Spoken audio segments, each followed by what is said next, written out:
வணக்கம். இலங்கை செய்திகளுடன் நான் ரோஷன். விரிவான செய்திகளுக்கு முன் தலைப்புச் செய்திகள். யுத்தத்தில் உயிரிழந்தவர்களை நினைவு கூறுவதை அரசாங்கம் தடை செய்யவில்லை. போக்குவரத்து துறை அமைச்சர் பிமல் ரத்நாயக்க தெரிவிப்பு. பட்ஜெட்டில் சர்வதேச நாணய நிதியத்தின் கட்டுப்பாட்டிலிருந்து நாட்டின் பொருளாதாரத்தை விடுவிக்கும் வகையிலான எந்த திட்டமும் முன்வைக்கப்படவில்லை என்று மிமல் வீரவங்ச குற்றச்சாட்டு. நாமல் ராஜபக்சவின் விடையில் முன்னாள் சபாநாயகர் ஒருவரின் மகன் கைத்துப்பாக்கியை பிடித்துக் கொண்டிருக்கும் புகைப்படம் வெளியாகி சர்ச்சை. பாதுகாப்பு சட்டத்தை ரத்து செய்வதாக அரசு வாக்குறுதி அளித்திருந்த போதிலும் தற்போது அதை பற்றி எந்தவிதமான குறிப்பிடத்தக்க தகவலும் வெளிப்படுத்தப்படவில்லை. கயந்த கருணாதிலக்கு தெரிவிப்பு. பிரதியமைச்சர் அருண் ஹேமச்சந்திரா பெல்ஜியம் பிரசல்ஸில் உள்ள ஐரோப்பிய ஆணையத்தின் சர்வதேச கூட்டாண்மைகளுக்கான பணியகத்தின் ஆசிய மற்றும் பசிபிக் பிராந்திய பணிப்பாளருடன் சந்திப்பு. தொடர்வது விரிவான செய்திகள். போக்குவரத்து துறை அமைச்சர் பிமல் ரத்நாயக்க தெரிவிக்கையில் யுத்தத்தில் உயிரிழந்தவர்களை நினைவு கூறுவதற்கு அரசாங்கம் தடை செய்யவில்லை, மேலும் இது மக்களின் ஜனநாயக உரிமை என்று அவர் வலியுறுத்தினார். கிளிநொச்சியில் நடைபெற்ற ஊடக சந்திப்பொன்றில் பேசிய அவர், மக்கள் தங்கள் உறவினர் மற்றும் யுத்தத்தில் உயிரிழந்தவர்களுக்கு அஞ்சலி செலுத்துவது பல வருடங்களாக நடைபெற்று வந்த ஒரு செயல் என்றும் இது எந்த அரசாங்கத்தாலும் தடுக்கப்படாத ஒரு அடிப்படை உரிமை என்றும் குறிப்பிட்டார். அவர் மேலும் விளக்கிய போது, அரசாங்கங்கள் வருவதற்கு முன்பே மக்கள் தங்கள் அன்புக்குரியவர்களை நினைவு கூர்ந்தார்கள். அது எப்போதுமே அவர்களின் ஜனநாயக உரிமையாக கருதப்பட்டது. தற்போதைய அரசாங்கம் ஆட்சிக்கு வந்து 2 வருடங்களுக்கு முன் இந்த காலப்பகுதியில் மக்கள் தங்கள் இறந்த உறவினர்களை சுதந்திரமாக நினைவு கூற அனுமதி வழங்கப்பட்டுள்ளதாகவும் அவர் கூறினார். பாதுகாப்பு படையினர் கூட இந்த நினைவேந்த நிகழ்வுகளை தடுக்கவோ அல்லது குறுக்கிடவோ மாட்டார்கள் என்றும் அவர் உறுதியளித்தார். மேலும் யுத்தத்தின் உயிரிழந்தவர்களை நினைவு கூறுவது எதிர்க்கெடுத்தாலும் ஒரு மனிதநேய செயல் என்றும் இதை அரசாங்கம் எந்தவித அரசியல் நோக்கத்திற்கும் பயன்படுத்த விரும்பவில்லை என்றும் அவர் சுட்டிக்காட்டினார். 2026ஆம் ஆண்டுக்கான பட்ஜெட்டில் சர்வதேச நாணய நிதியத்தின் கட்டுப்பாட்டிலிருந்து நாட்டின் பொருளாதாரத்தை விடுவிக்கும் வகையிலான எந்த திட்டமும் முன்வைக்கப்படவில்லை என்று தேசிய சுதந்திர முன்னணியின் தலைவரும் முன்னாள் பாராளுமன்ற உறுப்பினருமான விமல் வீரவங்ச சாடியுள்ளார். கொழும்பில் நேற்றைய தினம் நடைபெற்றிருந்த பட்ஜெட் தொடர்பான கருத்தரங்கு ஒன்றில் உரையாற்றியவர் இந்த அரசாங்கத்தை கண்டித்தார். அவர் மேலும் கூறிய போது, 2027ஆம் ஆண்டின் நாட்டின் வெளிநாட்டு கையிருப்பு 15 பில்லியன் அமெரிக்க டாலராக உயர்த்தப்பட வேண்டும் என்று இலக்கு முன்வைக்கப்பட்டிருந்தாலும் தற்போதைய அரசாங்கம் பொறுப்பேற்ற போது 6.3 பில்லியன் அமெரிக்க டாலராக இருந்த கையிருப்பு தற்போது 6.2 பில்லியன் டாலராக மேலும் குறைந்துள்ளது என்று சுட்டிக்காட்டினார். மேலும் சுற்றுலாத்துறையை மட்டும் நம்பி நாட்டின் பொருளாதாரத்தை மீட்டெடுக்க முடியாது என்றும் வருவாய் மூலங்களை பலப்படுத்தும் முழுமையான பொருளாதார திட்டம் தேவைப்படுவதாகவும் அவர் குறிப்பிட்டார். மேலும் சுற்றுலாத்துறையை மட்டும் நம்பி நாட்டின் பொருளாதாரத்தை மீட்டெடுக்க முடியாது என்றும் வருவாய் மூலங்களை பலப்படுத்த முழுமையான பொருளாதார திட்டம் தேவைப்படுவதாகவும் அவர் குறிப்பிட்டுள்ளார். இலங்கையின் நற்பெயருக்கு பாதிப்பு ஏற்படுத்தக்கூடிய வெளிநாட்டு சுற்றுலா பயணிகளின் சமூக ஊடக பதிவுகளை சுற்றுலா மேம்பாட்டு பணியகம் தீவிரமாக கண்காணித்து வருவதாக உறுதி செய்யப்பட்டுள்ளது. சுற்றுலாத்துறையை சீர்குலைக்கக்கூடிய இத்தகைய செயல்களுக்கு எதிராக எதிர்காலத்தில் சட்ட நடவடிக்கை எடுக்கப்படும் என்று பணியக தலைவர் புத்திக ஹேவாவசம் எச்சரித்துள்ளார்.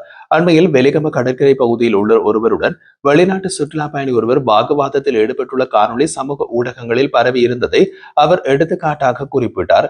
முறையான புகார் கிடைத்ததை தொடர்ந்து சம்பந்தப்பட்ட சமூக ஊடக தளங்களுக்கு அறிவிக்கப்பட்டு அந்த காணொலியை நீக்குவதற்கான நடவடிக்கைகள் எடுக்கப்பட்டதாகவும் அவர் தெரிவித்தார். மேலும் இணையத்தில் பரவியிருந்த வெளிநாட்டு பெண்ணொருவர் தொடர்பான பாலியல் தொல்லைக்கு ஆளானதை சுற்றிய மற்றொரு காணொலி நாட்டின் சுற்றுலாத்துறைக்கு ஏற்படுத்தக்கூடிய பாதிப்பு குறித்து பணியகம் கவலை வெளியிட்டுள்ளது.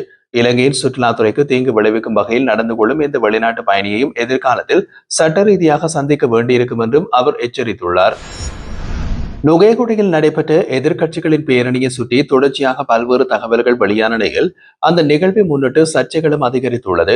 பேரணி குறித்து இதுவரை தேசிய மக்கள் சக்தி அரசாங்கம் எந்த ஒரு உத்தியோகபூர்வமான கருத்தையும் வெளியிடாததுடன் அரச தரப்பிலிருந்தும் ஒருமித்த நிலைப்பாடு முன்வைக்கப்படாமலும் இரட்டை அணுகுமுறை தெரிகின்றது.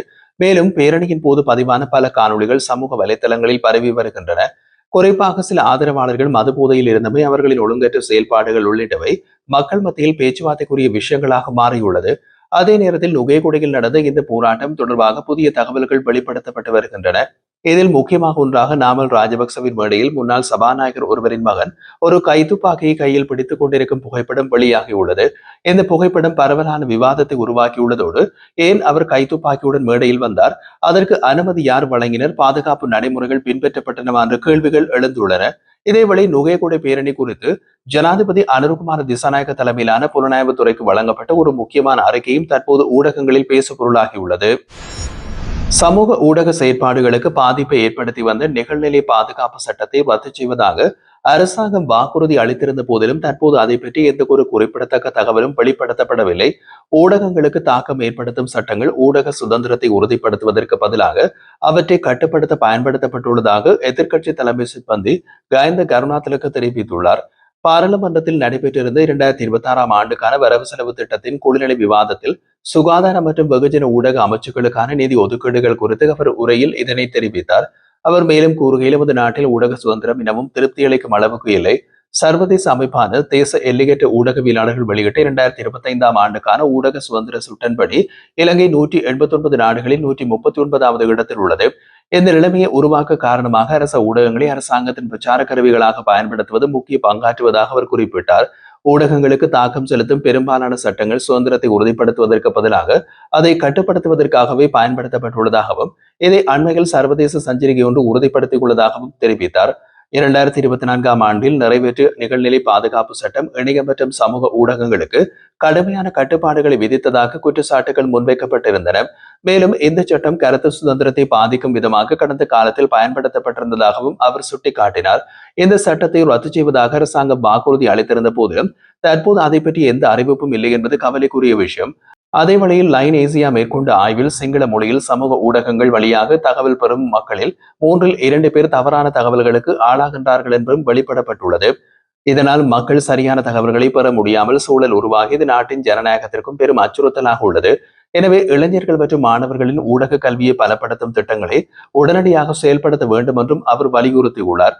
மேலும் மக்கள் சரியான முடிவுகளை எடுக்க பக்கச்சார்பற்ற மற்றும் நம்பகமான தகவல்கள் அவசியம் என்றும் அதை வழங்க முடிவு செய்வது சுயாதீன ஊடக நிறுவனங்கள் மட்டுமே என்றும் கூறியுள்ளார். அதனால் அரசுடைமையில் உள்ள ரோபாயினி கூட்டுத்தாபனமும் இலங்கை ஒலிபரப்பு கூட்டுத்தாபனமும் அரசின் கட்டுப்பாட்டிலிருந்து விடுவிக்கப்பட்டு சுயாதீன ஊடக சேவைகளாக மாற்றப்பட வேண்டும் என்றார். வெளியுறவு மற்றும் வெளிநாட்டு வேலைவாய்ப்பு பிரதியமைச்சர் அருண் ஹேமச்சந்திரா பெல்ஜியம் பிரசல்ஸில் உள்ள ஐரோப்பிய ஆணையத்தின் சர்வதேச கூட்டாண்மைக்கான பணியகத்தின் ஆசிய மற்றும் பசிபிக் பிராந்திய பணிப்பாளரோடு சந்திப்பு ஒன்றை நடத்தியுள்ளார். இந்த சந்திப்பில் இலங்கையின் தற்போதைய முன்னேற்ற பாதை மற்றும் ஐரோப்பிய ஒன்றியத்தின் குளோபல் கேட்வே முயற்சியால் கிடைக்கக்கூடிய புதிய வாய்ப்புகள் குறித்து விவாதிக்கப்பட்டது.